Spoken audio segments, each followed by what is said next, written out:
Welcome to the Jali podcast. I'm your host, Melissa Barrett. This podcast is for those who are interested in the conversation around diversity, inclusion, and equity. Each week, I'll be interviewing a guest who has something special to share or is actively part of building solutions in this space. Let's get started. Cordero Davis, author, coach, diversity, equity, and inclusion architect, also the founder and chief equity officer for Cordero Davis International, LLC. Through his international consulting work, Cordero has impacted thousands of employees and students globally, has assisted top Silicon Valley tech companies like Airbnb, Facebook, and Indeed.com to rapidly scale their workforces, resulting in hundreds of diverse hires. After his in-house experiences, Cordero created his own Black enterprise by launching the consulting firm Cordero Davis International and Diversity Studios. Diversity Studios focuses on assisting Black and Brown individuals with navigating their careers in corporate America, while also assisting tech companies with the infrastructure to design and deploy inclusive workplaces for Black and Brown talent. He has years of experience and dedication to education, organizational leadership, and diversity and inclusion. He is a frequent speaker on the topic of diversity, equity, and inclusion, and I am pleased to have Cordero Davis join me. All right, today I am joined by Cordero Davis. I am so excited to have you here this week.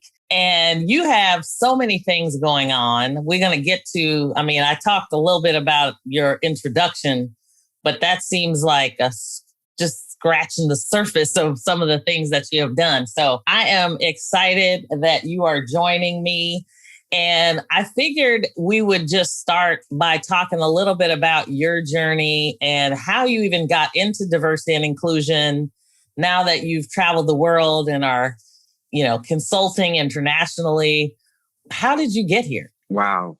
Thank you so much for the introduction and honestly, just being your amazing self. I usually like to tell people that the D&I journey started very young for me. Growing up in a segregated town in Mississippi where still to this day, whites live on one side of the track and Blacks live on the other. I've never had the opportunity to not think about what does diversity, equity, inclusion mean. I've been thinking about it since day one, growing up in this small divided town where our school district did not become desegregated until 2017. This is 10 years after me graduating high school. So you can imagine the level of trauma and yes. 2017, the Supreme Court had to step in. Just shocking. You research it. Yes. If you research Cleveland, Mississippi, it comes up that, until 2017, the school districts were integrated. And still to this day, they are dealing with, shall I say, the backlash of that from, you can say, white supremacists, people who feel like being white is superior, then the importance of your child being around a diverse community, around diverse mindsets and different perspectives. And so since a very young boy, I have been integrated into this work, which is my upcoming book that's talking about the good slave story, which is when I was 16, I was called a good slave by an older white woman in my first job. And she took that, she called me a good slave and she thought it was a compliment. And in that moment is when I realized the true meaning of ally and advocacy. And my teacher, another older white woman, came up to the job the same day and basically straightened her out and talked to the manager. The manager would not do anything to, shall I say, reprimand this lady. And so she decided to remove me from that job. And that was the first time I got to see someone in a seat of not being underrepresented stand up for me and understand that I am valuable, my worth, and what I bring to the world is not meant to be diminished in the workplace. And so I have had a journeyed experience when it comes to race relations, discrimination, and bias. And when I say the stories go on, going into Silicon Valley, living in China, I've had to experience all of these different things in so many different layers, from workplace discrimination to, being called a rapper just because I'm Black and I'm living in China. And then the opportunities that I've had to truly influence and educate people around the world has definitely shifted not only my mindset and my perspective, but hundreds and thousands of people that I've met. And so I'm just truly grateful to be here today to have this conversation with you and to, talk about my experiences of being in Asia, being sometimes the only Black man in Asia, if not one of the first in many cities across China. I was usually the only Black man. And then started my career in Silicon Valley in 2014 when I was likely the only Black man on my teams at places like Airbnb and Facebook, et cetera. And so it's definitely been a journey experience, but I'm happy to be here to shed light, to be a voice, and to provide access and opportunity for our community, specifically Black and Latinx. That's awesome. And I mean, it's so interesting because, there's so many stories like yours to some degree. So get me from, you grew up in this little town in Mississippi, and then you went to an HBCU, and then you went to China. Like, how does that happen? I would say God or Buddha. Definitely God. I believe that, being a first generation grad, I was actually raised by my grandparents who had a 5th and 2nd grade education. My grandfather was a World War II vet, and my grandmother was a stay-at-home mom. And she helped raise me. Of course, my mom had me very young. So they put their heart and soul into building me up to be the man who I am today. And I never wanted to let them down. And so I continued the journey, even when it got tough. I continued to be the master of my fate and the captain of my soul, and continue to complete my collegiate degree. But the only way that I could do that was by having mentors and sponsors and advocates to stand with me and be on that journey with me. And I will say to this day, I have a mentor, Miss Sharon Smith Banks, who basically gave me my chance, my second chance, let's say that. And I did not have the resources or the funds to pay to go to college or to pay for my own books. But Miss Sharon Smith Banks always found funding for me, no matter what. And I would pay her back in threefold, I feel by now, by always having a high GPA every semester that I got back into school, graduating, and then having the opportunity to take my first job in Shanghai, China. And when I talk about China, people always say, wow, how'd you end up there? Like, I wanted, and I did so much from a student leadership perspective in my undergraduate years, where I resurrected my social fraternity, Kappa Alpha Psi. I was the founding father of my business fraternity, Alpha Kappa Psi. And then I also was Mr. HBCU, Mr. West Virginia State University, while being in college as well. And so having these 3 roles, these 3 titles where I sat in a leadership position really showed me that I can do anything, And what I wanted beyond anything else was to be in a sea of learning and cultural exchange when I took my first career outside of college. And wow, I ended up with my first gig in Shanghai. And it was not an easy feat. I'm telling you, we were some of the first Americans to be a part of this cohort program that they had created. And we actually got there and they told us that they didn't have jobs for us.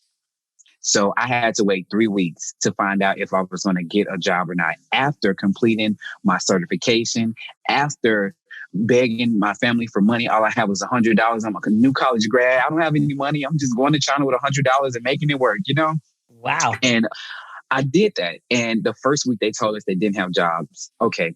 The second week they told us they couldn't pay for our food anymore. Okay. The third week they told us they couldn't pay for our hotel and lodging anymore. Okay. So now you're homeless in China. I'm homeless with no food. China, with no food. Starving student. That's a different definition of a starving student for sure. Yes.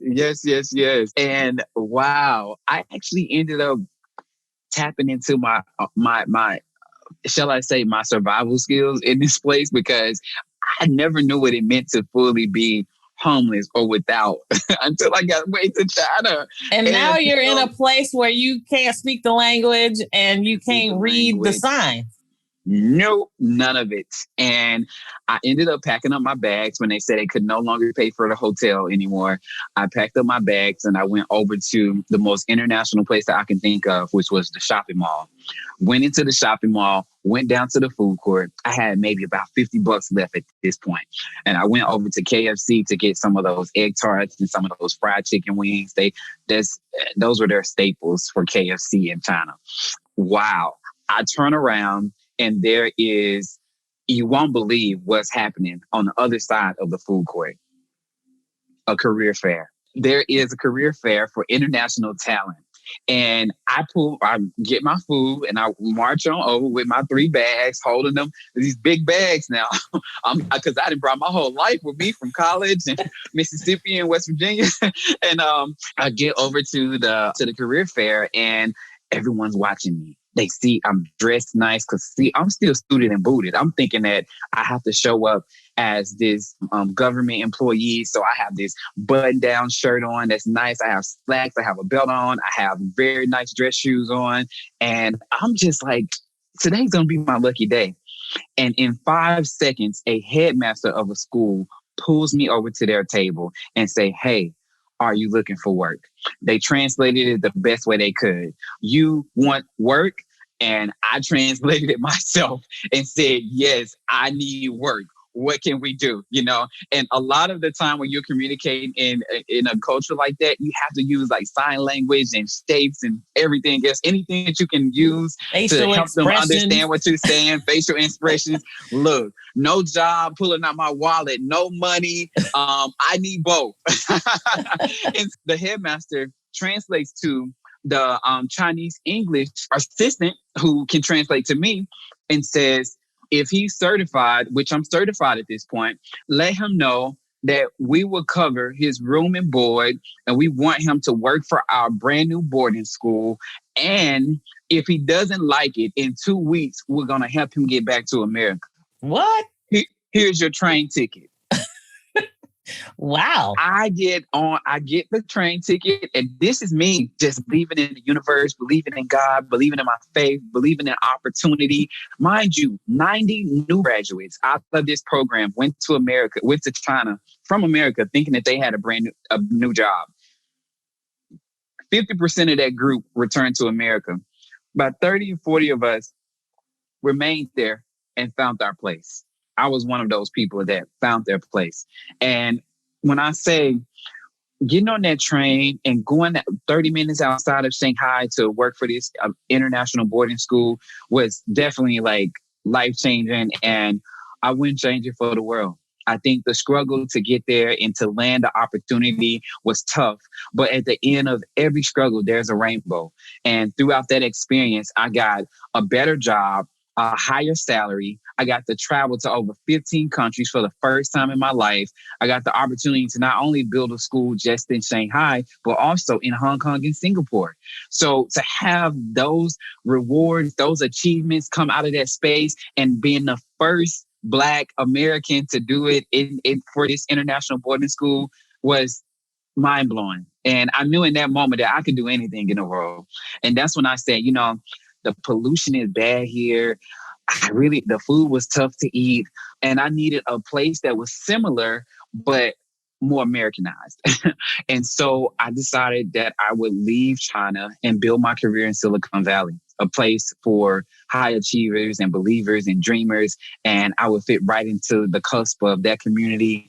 And that's what I did. I ended up moving to California within like 6 months of my contract ending in China, maybe like $200 and a suitcase again. But this time with some experience, with some exposure, more part of the world, more culture. And I ended up with my first job in tech at Airbnb within a week. Wow. That is a story. That is something else. Well, and, you know, no wonder you have so many accolades on your resume so far, because, I mean, that's a lot of living in a short period of time. Yes. So now, and I know, and it was funny that you mentioned just being able to overcome all those things, because I think one of the things that I was listening to in your podcast. You have a podcast, tell people that, and it was all about rising above COVID-19. Yes. But it was about a kind of the inclusion living, if I remember correctly. Inclusive living, yes. So I thought that was so interesting because I think a lot of times people don't think about inclusive living. We just live. We don't necessarily have the awareness of what that means. And some of the things that you talked about in that podcast were really about coming through darkness into light and being able, it's like, I think one of your guests says something like, you have to have a little darkness in order to see the light. Yes.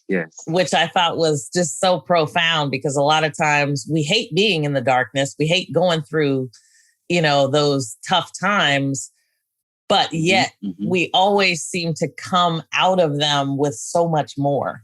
And the experience that you created there, I mean, the cultural aspects of it are amazing. So to see you now as what you call a cultural coach, let's talk about what does that mean to you and how you're living your life now, and not anymore in Silicon Valley, but what has that brought? Yes, definitely. I would say like the first time that I touched the land of Asia and being in China, I felt like I had already become a connoisseur of cultural experiences. Just by standing in a store, people would follow me around to see what I buy. They would video me when I go into certain restaurants to eat. They would, when I shop, they go into the same stores and buy the same things that I buy.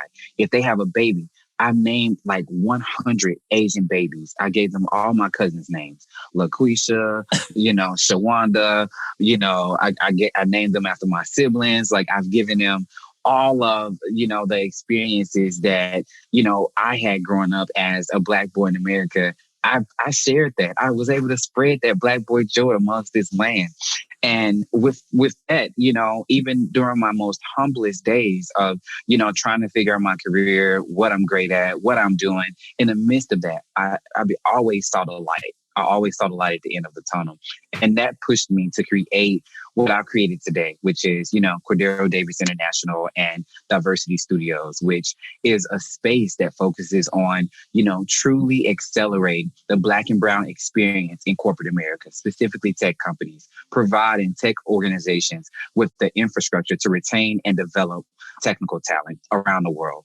And with my experience of, going back to Asia after years of being away and consulting in Singapore, it really showed me that there were so many gaps and opportunities for us to bridge the gap between Asia and America. The inclusion that we have here is not the same that they have in Asia. The inclusion that we have in America is not the same inclusion that they have in Europe. So it's imperative that, we not only do the work for one, but we do the work for all, because we're not done until everyone has equity. Everyone feels equal, And so it's been a really exciting journey to, transition out of the corporate space and more into being, that architect, that consultant, that advisor to organizations, small and big, in the Fortune 500 that truly need the support. They need design thinking. They need someone with lived experience. They also need someone who is not afraid to shut things down a little bit. And so with all of those experiences, they have prepared me to be the antidote, to create a seamless experience that truly focuses on inclusion holistically. And that's exactly why the podcast came about, Inclusive Living, because I want people to think about inclusion in everything that they do. Diversity is great, but it's past time that we think about creating inclusive spaces so that diversity is not something that we have to worry about. What we have to worry about is an overflow of so many people being interested in organizations that, because they're so great, that should be the problem, not necessarily that, the culture is not good or, the employees' voices aren't heard or women are discriminated against and there's no space for LGBTQ plus people. We have to move past that conversation to, hey, we are inclusive from our core. We are inclusive from our DNA. And this is how we live, inclusive living. Absolutely. That's fantastic. Let's pause for a moment. We'll be right back.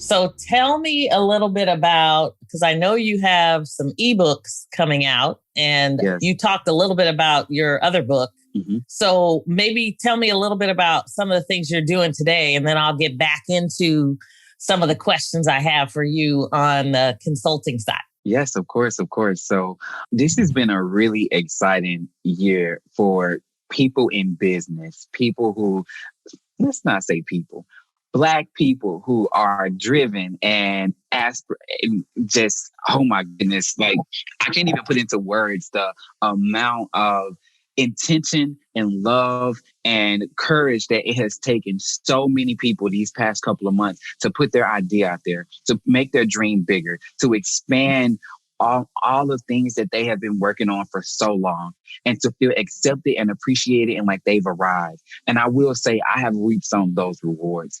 It has been so important for me to focus, not like I said earlier, not necessarily on diversity, but inclusion. And a piece of that inclusion is products. Putting ourselves in spaces where representation for Black and brown people is not even close to being equal, where we're at that 2%, that 1%, that 3%, which is why I created Diversity Studios, a space where representation in all areas can become, more, shall I say, accessible for people like myself and you.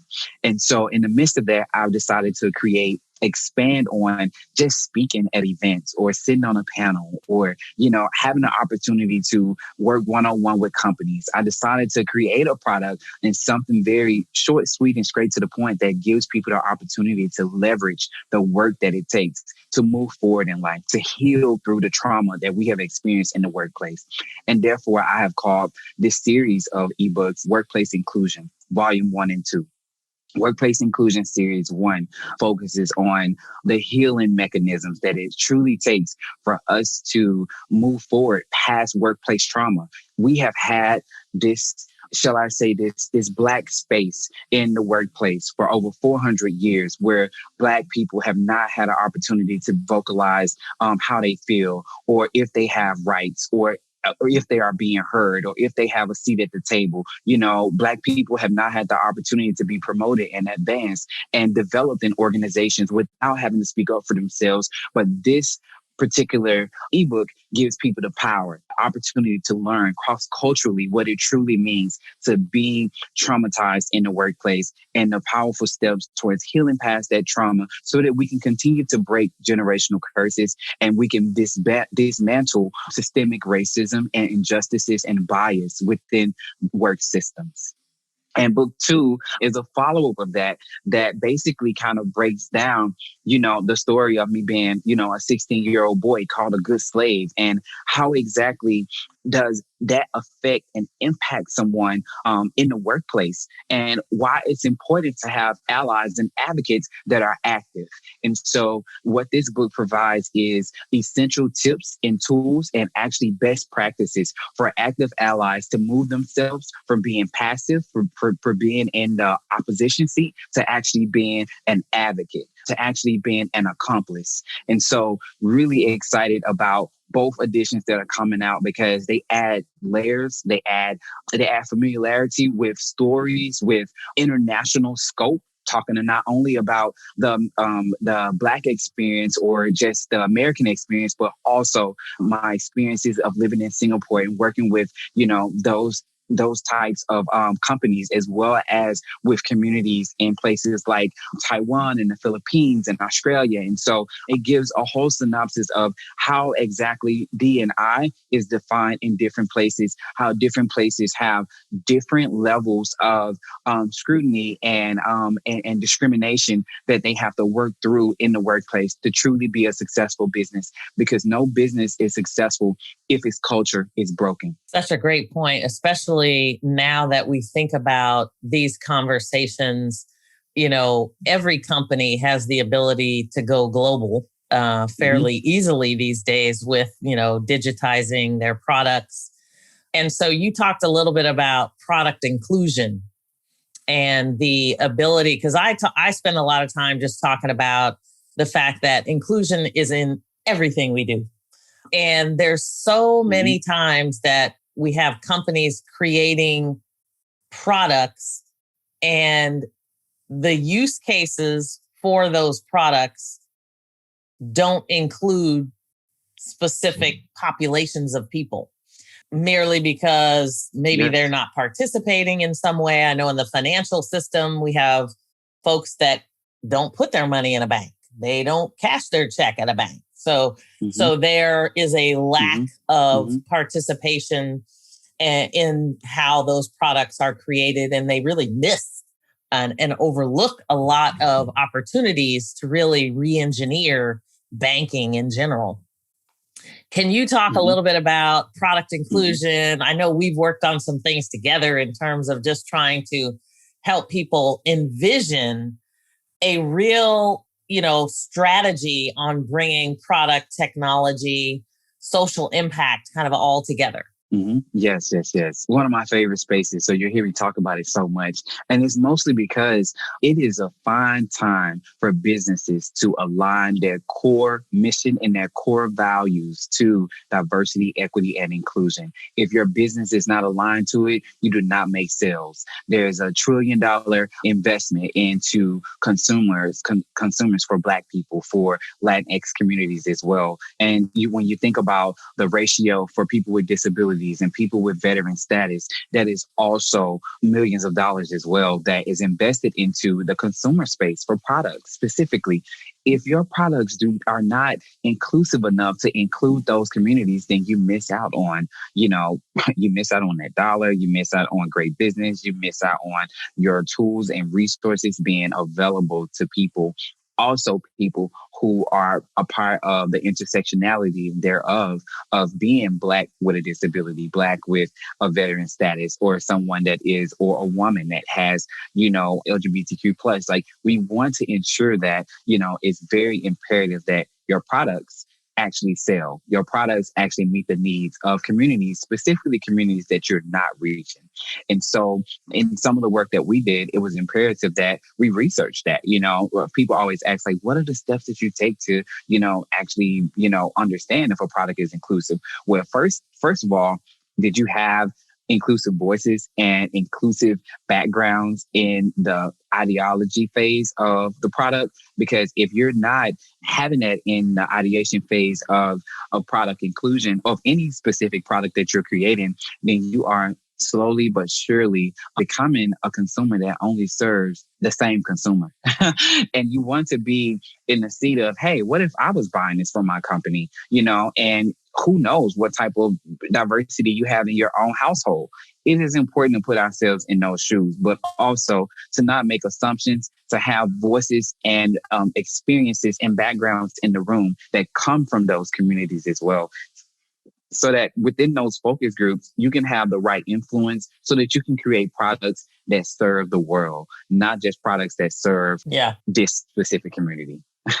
Or that specific community, but you want to serve all communities. And I don't know that a lot of companies intentionally, go out there and say, I only want to make this product for this population of people.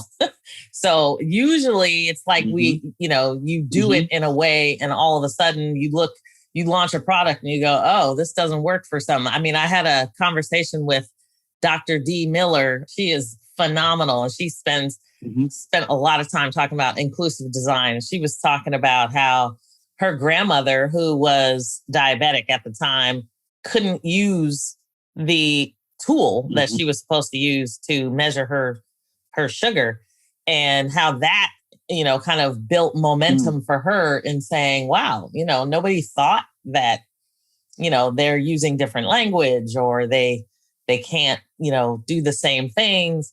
And so she talked about the iterative design process in order to make sure that you're pulling that information in.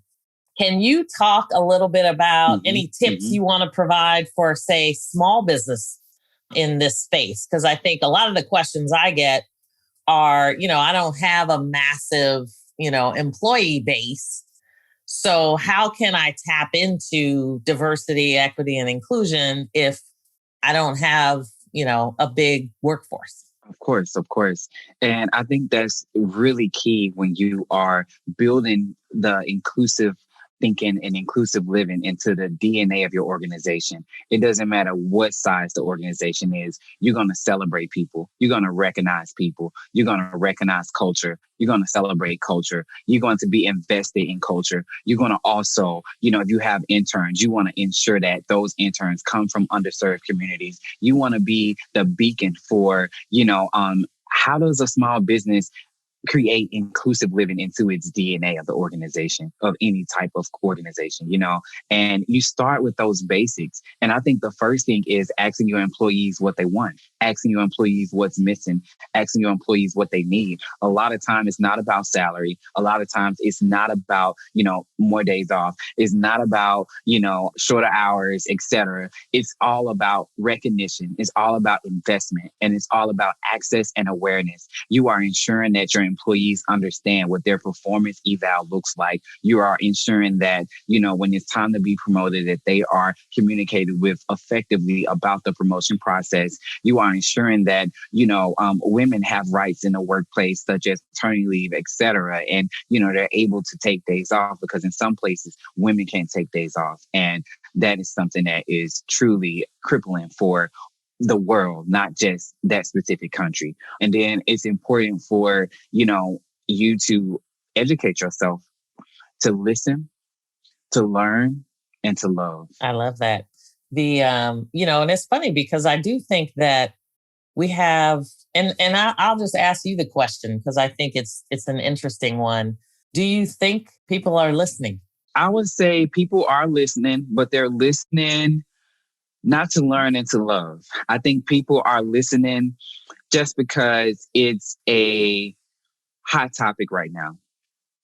Yes. Would this be something that was, like I said, building DEI into the core of your DNA takes you taking a full enterprise-wide assessment of everything that you're working on, from how you attract talent, from the way that you retain talent, from the way that you develop and advance talent. Those three areas are crippling to organizations. Those are just the beginning building blocks of DEI in the workplace. There's so many other areas to look into where if you don't have equity there, it's time to change up some things. How people are promoted, what level people actually sit at, salary bands, pay equity, maternity leave, paternity leave, so many areas to look into, policies and procedures, all of the legacy, grandfathered, shall I say, doorkeeper activity needs to stop.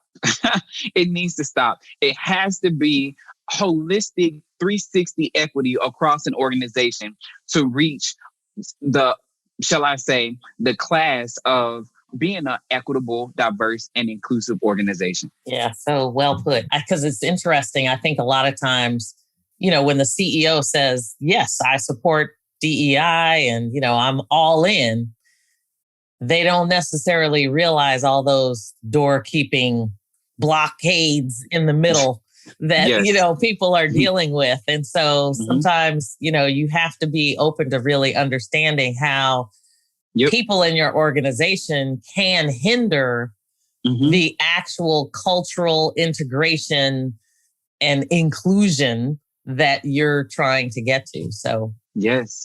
When I talked about my hometown and our school district, they have been working for 2 decades to integrate that school district. 2 decades. The Supreme Court had to step in. You know why it took over 2 decades? That is because doorkeepers, systemic racism, bias, microaggressions, the list just goes on and on. The systems that are in place to continue to keep us from growing and developing is not hindering us per se, it's hindering our kids. We have to understand that the children are the future, and that if they don't really understand what being human is, what humanity is, then we'll never live in a world that's inclusive and diverse. Wow. So well said, Cordero.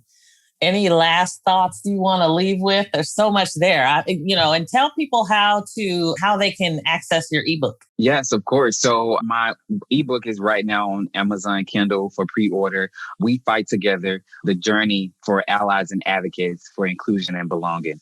And I will send that link out as well. You can also follow me on Instagram. My hashtag is I am Cordero Davis. That's IAM Cordero Davis. And then LinkedIn, Cordero Davis PCC. You should see me there. Please feel free to add me as well.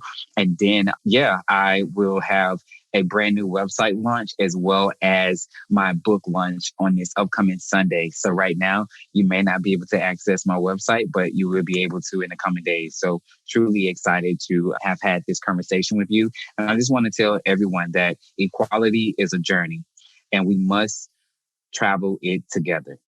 And throughout all my travel experiences that I've had, I want to be able to shed that light on you because who knows who you'll beside on the plane next or on a bus or on a train or on a boat. Just know that we are all on a journey together and we have to travel it together in order for us to win. It has been such a pleasure talking with you, Cordero. You are doing so many wonderful things and I just appreciate all that you bring when you come. So if there's anything I could do, you know how to reach me. I'm looking forward to more conversations and I know people will be watching you as you grow as well. So thank you for all you do. And thank you for being here and joining me for the podcast. Yes, of course. Thank you, Mel. It was such a pleasure. Thanks for joining me on the Jali podcast. Please subscribe so you won't miss an episode. See you next week.